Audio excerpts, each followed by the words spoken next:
Assalamu alaykum, hörmətli qarindaşlar. Golland tili grammatik dərsimizə xoş gəldinglar. Biz bugün 59-cu dərs de besonderheden bei uitspraken, yəni şu Golland tilidəki tələffüzdəki bir qancha diqqət qilish tegishlik alayda nuqtalarni əskərtib ötimiz. Qınamsa diqqətinglar dərsimizdə bolsun. Əməliyyatda biz bugün əskərtməkçi bolğan bu nuqtalar Golland tilini həm də A1, A2 səviyyədə öyrənib baqqanlar bolsa, bu nuqtalarning hammasi bir aqtim ko'z oldinglardan o'tgan nuqtalar. Lekin biz bugun shu talaffuzdagi muhim nuqtalarning hammani bir yerga to'plab, sizlarga ham foydali bo'lishi, ya'ni bir yerga to'plab keldik bu darsni. Shunga A1, A2 ni o'rganib baqqanlar uchun faqat bir qo'shimcha askartma shaklidagi dars bo'ldi. Yani birinci nokta, yani Golland tilda dastlabda başlagandan başlap eng burun öğrengen birinci ders öğrengen noktalar, yani kort klang, lang klang, yani kısa ve uzun so'zliq tavuş. Golland tilda 5 tane so'zliq tavuş var, bunu hammalar bilasizlar. Bu 5 tane so'zliq tavuş, yani özünün içinden kısa so'zliq tavuş, uzun so'zliq tavuş deb ikkiga bölündü. Hem bularning şu telaffuz qilish intayin muhim, chunki şunun asasen sözlerning ma'nosi o'zgarib ketadi. Şun bu əmmələr üçün bir eniq nöqtə, lakin yanılam əskərtçi sübtədə gəldik. Məsələn, kortklang. Kortklang adətdə şu bir talla sozuq tavuşdan tüzülgən boldu. Məsələn, biz hazır sizlər ekranda görgən şu bir talla sozuq tavuş, iki talla sozuq tavuşdan həmmini qızıl rəngdə boyab qoyduq.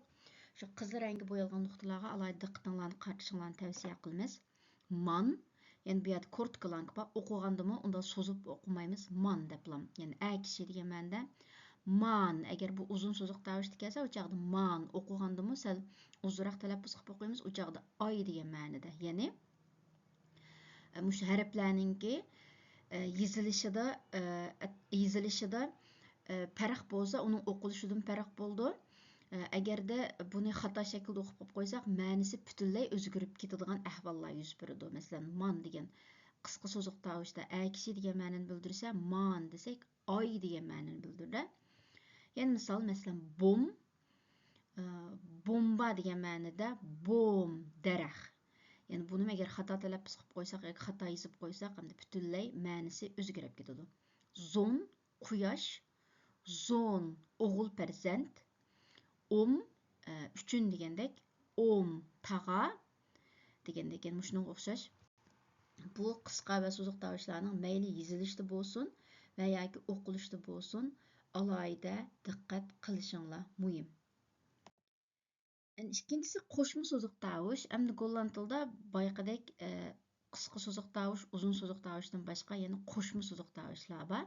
Biz bularning hammani bir yerga to'plab o'qilishini ham misollarga keldik. Masalan, i bilan i birlashsa fits, nit, bir, bit.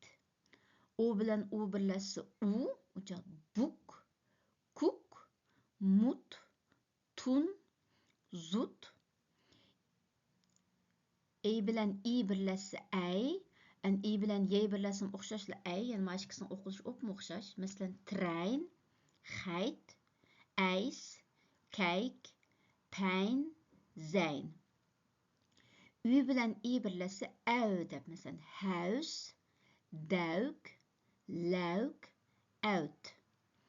I bilan u birlashsa deb o'qildi. Masalan, neus, dök, lök. A bilan u yoki o bilan u birlashsa au deb o'qildi. Masalan, auto, blau, saus, tau, hout, out. Endi 3 so'ziq tavuşning birlashishdan tuzilgan yana qo'shma so'ziq tavuşlar. Bular oy, uy, ay o'qilishini yozib qo'ydik. Bularga misollar, masalan, moy, ooit, gooien, nooit. Endi diqqat qilinglar, bu oyda yani ikki so'ziq tavush o bor, shuni o'qigandim, yana qo'shma uzun so'ziq tavush bilan yana bir so'ziq tavush birlashgan. Shu o'qigandim, so'zlab o'qiymiz. Moy, ooit degandek. Uy, masalan, duy, fuy, groei, bloei. Ay, masalan, lawaai, Bu o'yga o'xshash o'qiganni misol so'zibroq o'qiymiz. Lavay, vayin, nayin. Endi keldik üzük tavuşlar. Üzük tavuşlarını mı so'ziq tavuşlarga o'xshash ikki üzük tavuşning bir kishidan tuzilgan qo'shma üzük tavuşlar bor. Bularning talaffuzida diqqat qilish tegishli alohida nuqtalar bor. Birinchisi, ya'ni s bilan h birlashsa, u chog'da biz uni h deb talaffuz qilamiz.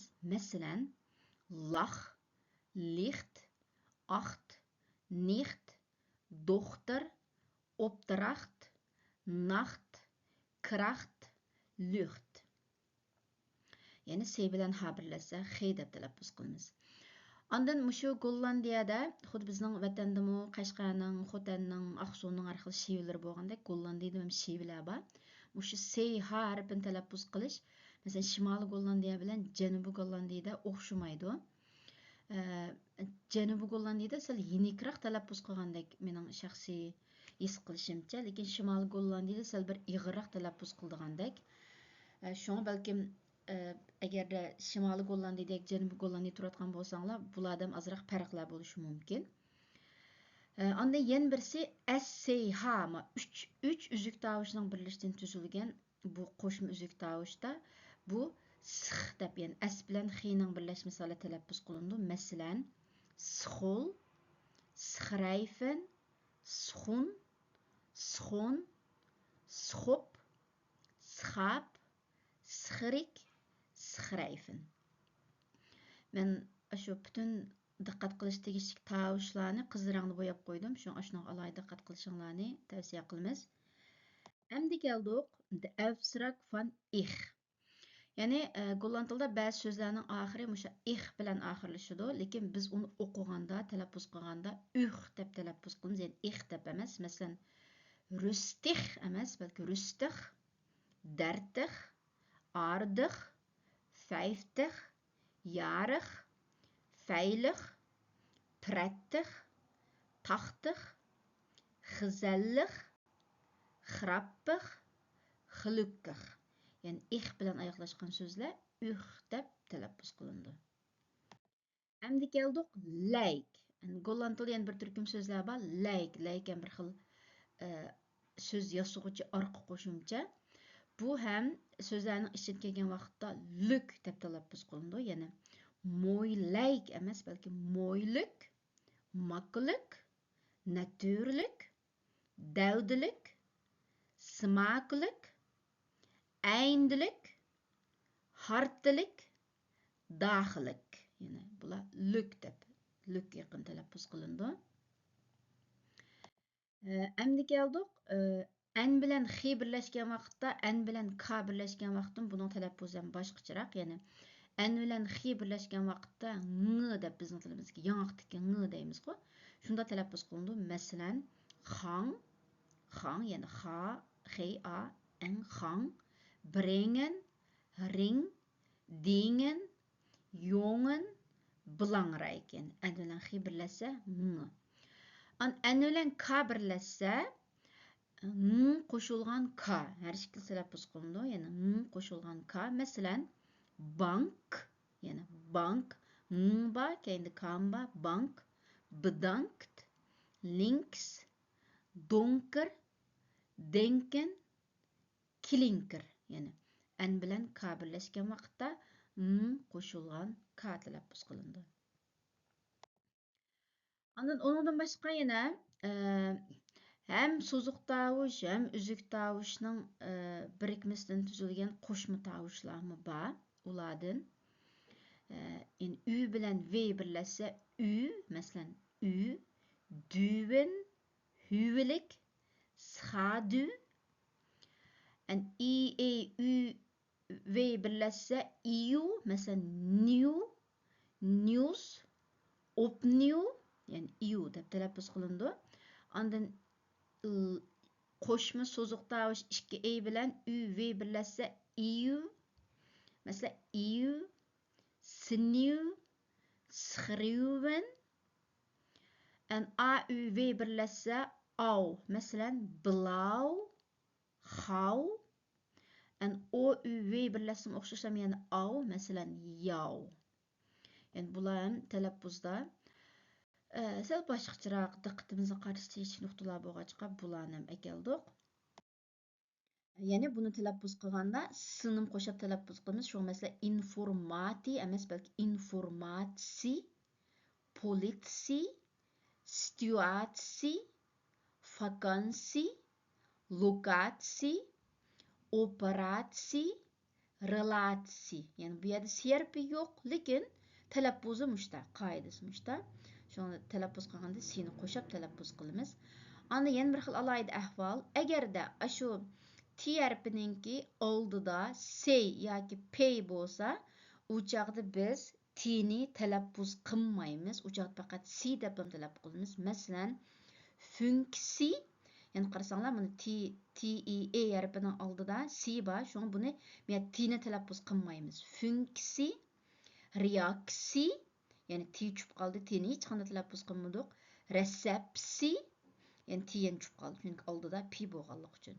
Yani bu hem alayda diqqət qilish tegishli nöqtə. Yani axir hərfi T bilan ayaqlaşqan sözlərinin tələffüzü. Ən axırqı nöqtə x'nin tələffüzü.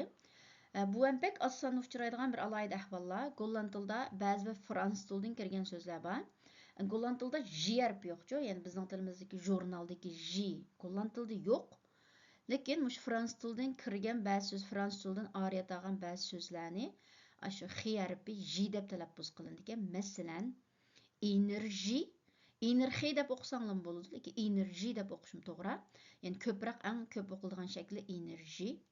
Etaj, miyadagi ximi, ya'ni j, etaj, jenant, ya'ni miyadagi ximi j deb talaffuz qilindi. Yani bizning tilimizdagi 30 kərib, bizning Uyghur tilimiz shunchalik bir alaydilik, ortiqchaliklarga ega ki, endi biz talaffuz qilolmaydigan hech qanday bir tilning bir so'zlari yo'q-da, bir harflari yo'qchu. Masalan, bu endi J fransuz tilida bor ekan, lekin Golland tilida yo'q, lekin bizning tilimizdan bor, bu bizga talaffuz qilish osonlanib tuyuldi. Bu so'zlar bek oson uchraydigan so'zlar. Shu bu ham alayda diqqat qilish tegishli nuqta. Qisqasi, shu Golland tilidagi talaffuzda diqqat qilish tegishli nuqtalar to'g'risidagi darsimiz mushu yerda oxirlashdi. Biz ham buningki bir tizimlikni chiqarib qo'ydik. Biz boya so'zganlarning hammani bir tizimlik shaklda yangi misollarni yozib, Uyg'urcha o'qilishini yozib degandek, inshaalloh u materialni ham dars to'plarimizga yo'llab qo'yamiz. Ma'qulamsa, bugungi darsimiz mishagicha, inshaalloh keyingi qitimliq darslarimizda ko'rishaylik. Omon bo'lg'aysizlar.